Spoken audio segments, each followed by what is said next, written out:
یہ پانی ایسا ہے جو غذا بھی ہے، دوا بھی ہے، غذا بھی ہے، دوا بھی ہے۔ اور اللہ کے نبی صلی اللہ علیہ وسلم نے بتایا کہ ماء زمزم لما شرب لہ، زمزم کا پانا ہر اس مقصد کے لیے ہے جس مقصد کے لیے اسے پیا جائے۔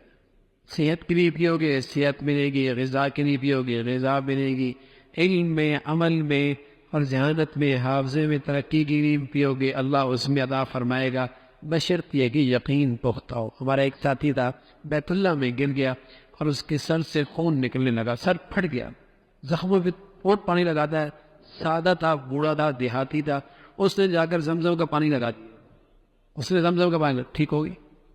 ٹھیک ہے نا، ہے اس میں صحت، لیکن جس قدر یقین ہوگا اتنا وہ چیز اپنی تاثیر دکھاتی۔ ہمارا ایک ساتھی ابھی یہاں پر موجود ہے، وہ رمضان میں گئے، انہیں بیماری تھی گیس کی، بار پر جانا پڑتا، رمضان میں گیس کی بیماری کتنی مشکل ہوتی ہے، لیکن اس نے یہ بات سنی ہوئی تھی زمزم کے پانی میں شفا ہے۔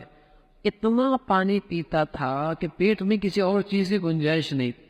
الحمدللہ اس نے چند مرتبہ ایسا کیا، اللہ نے اسے اس بیماری سے نجات نصیب فرمائی، وہ آج بھی زندہ ہے۔